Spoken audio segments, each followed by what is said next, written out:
Hi friend, তোমরা কেমন আছো? দেখো আমি ভালো আছি। তো গুড আফটারনুন। দেখো আমি আজকে কি রান্না করছি। এই রান্নাটা খুবই সাধারণ, তাও আমি একটু অন্যভাবে করার চেষ্টা করি। তো এই দেখো, আমি আজকে করব ডিমের কারি।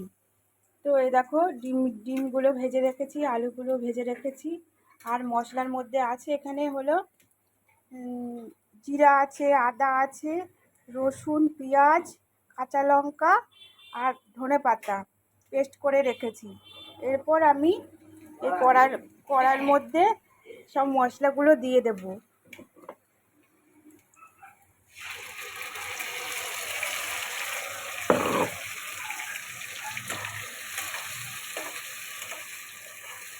মশলাটা ভালো করে কষতে হবে। যত তুমি রান্না কষবে তত রান্না ভালো হবে। তো আমি ডিমের কারিটা একটু অন্যরকমভাবেই করি, সবার থেকে একটু আলাদা করি। এর মধ্যে আমি ধনেপাতা দিয়েছি। তো তোমরা ধনেপাতা না দিয়েও করতে পারো, ধনেপাতা দিলে হবে কি একটু টেস্টটা বাড়বে। মশলার মধ্যে আমি অ্যাড করেছি কাশ্মীরি লঙ্কার গুঁড়ো, আর কিছু অ্যাড করিনি। আর আলুটা দিয়ে দিয়েছি আর ডিমগুলো দিয়ে দিয়েছি। দেখো এখন একটু ভালো করে কষাতে হবে।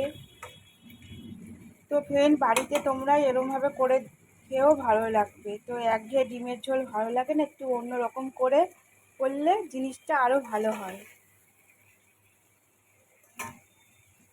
তো কারা কারা ডিম খেতে পছন্দ করো ফ্রেন্ড, অবশ্য কমেন্ট করে জানিও।